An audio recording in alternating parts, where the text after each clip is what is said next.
Channel बिनीज़ kitchen. कैसे हैं आप लोग? उम्मीद करती हूँ सब ठीक ठाक हैं और मैं भी मज़े से हूँ। आज मैं आपके पास लेकर आई हूँ बहुत ही मज़ेदार यूनिक सी रेसिपी। मैं आपके पास लेकर आई हूँ पसंदों की रेसिपी। तो चलिए रेसिपी स्टार्ट करते हैं। यहाँ पे मेरे पास है 1 किलो बीफ और उसको मैंने इस तरह कटवा लिया है। कुछ मोटा था तो मैंने उसको हैमर के साथ कूट के उसको बारीक कर लिया। इस तरह आप भी ऐसे ही कर लेंगे। 1 किलो बीफ है और ये अंडर कट का है बीफ। ये देखिए जी, मैंने इसको कूट लिया था और इसको बारीक कर लिया था। ये इसकी पहचान है कूटने की। तो यहाँ पे मसालों में मेरे पास है ज़ीरा है, सूखी मिर्च है पिसी हुई, और ये है मेरे पास गरम मसाला है पिसा हुआ, नमक है, अजवाइन है और कुटी हुई लाल मिर्च है। आप अपनी मर्ज़ी से कम या ज़्यादा कर सकते हैं इन मसालों को, क्योंकि हमने इसे मैरिनेट करके रखना है तो इतनी देर के लिए काफ़ी है। तो यहाँ पे मेरे पास है दही। दही तकरीबन 1 कप है। इसको मैंने अच्छे से बीट किया हुआ है, उसके अंदर लम्स नहीं हैं। यहाँ पे मेरे पास हैं 2 अदद लेमन, इनके मैंने बीज निकाल दिए हैं। तो चलिए रेसिपी स्टार्ट करते हैं। सबसे पहले हम दही लेंगे, ये दही है और तमाम मसाला जात जो हैं वो इसके अंदर हम ऐड कर देंगे। हमने ऐड कर दिए हैं और यहाँ पे मेरे पास है लेमन, तो 1 बाय 1 मैं लेमन इसमें डाल दूँगी। लेमन का फ्लेवर बहुत अच्छा लगता है। जब भी पसंदे बनाएं कोशिश करें हल्की सी खटाई वाले बनाएं। दही और लेमन में ये बहुत ज़्यादा टेस्टी लगते हैं। आपकी मर्ज़ी है तो आप वाइट विनेगर भी इस्तेमाल कर सकते हैं। मुझे बेसिकली विनेगर की स्मेल जो है इतनी पसंद नहीं है, कम ही मैं खानों में इस्तेमाल करती हूँ। ऐसे जो मैरिनेट करके रखने वाले खाने होते हैं उसके अंदर मैं हमेशा लेमन ही इस्तेमाल करती हूँ। इसका अरोमा बहुत अच्छा लगता है, इसका फ्लेवर बहुत ज़्यादा अच्छा और रिच हो जाता है। आप भी चाहें तो आप अपनी मर्ज़ी के मुताबिक जो चीज़ अवेलेबल है आप वो यूज़ कर सकते हैं। कुछ लोग टाटरी का इस्तेमाल करते हैं, उससे मीट टेंडर हो जाता है, लेकिन मेरे नज़दीक वो हेल्दी नहीं है, तो यही बेहतर है। अब मैंने इसे अच्छी तरह मिक्स किया है। ये मसाला मैंने अच्छी तरह मिक्स कर लिया है, सारा दही में ये मिक्स हो गया है। तो अब इसको हम इसमें डाल देते हैं और साथ साथ ही इसको फिर मैं मिक्स कर दूँगी।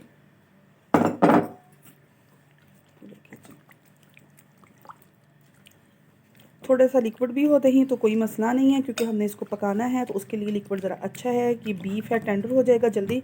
इस तरह मैं फोक की मदद से इसमें कचौके कर रही हूँ।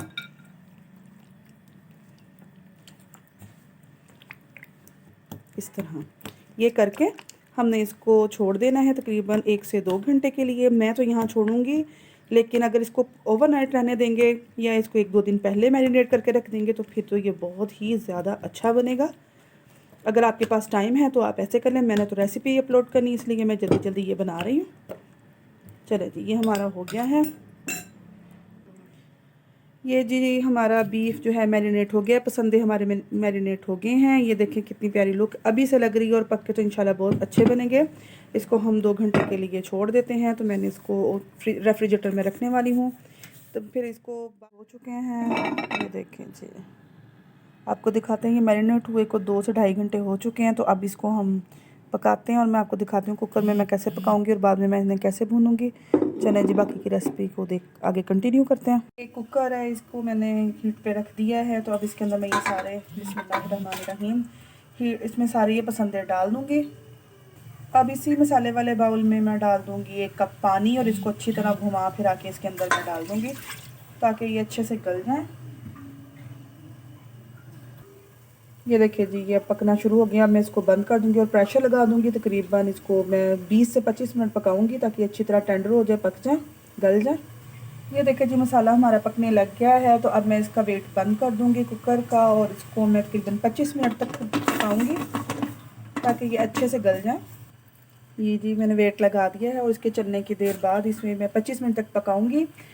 और इसमें मैंने कोई भी घी या ऑयल ऐड नहीं किया, वो बाद में हम ऐड करेंगे जब इसे भुनाई करेंगे। अब इसे ऐसे ही गला लेते हैं।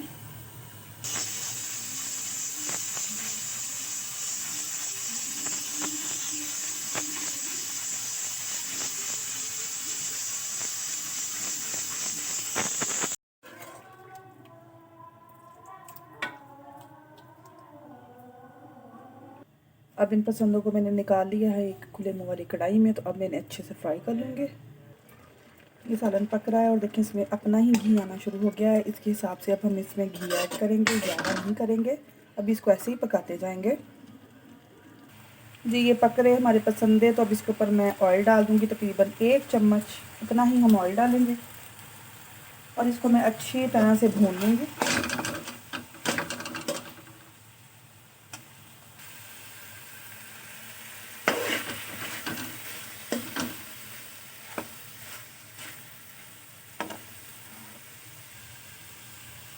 अच्छे से इसका मसाला खुश कर लेंगे।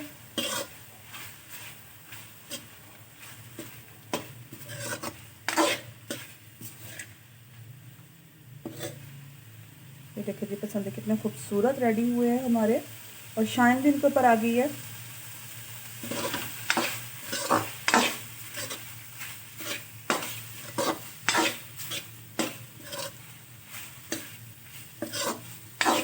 पानी हमने इसके अंदर ही खुश कर लिया है इसके, और ये देखें ये बिल्कुल रेडी हो गए हैं।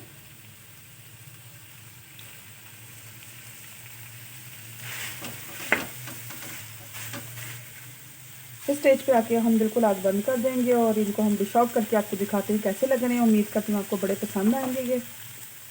कि मैंने आग बंद कर दिया, मैं आपको डिश आउट करके दिखाती हूँ। जी हमारी डिश रेडी हो चुकी है। अब इसको भी सजा दूँगी थोड़े से सब्ज़ धनिए के साथ, ताकि ये ज़्यादा खुशनुमा लगे, बहुत टेस्टी लगे।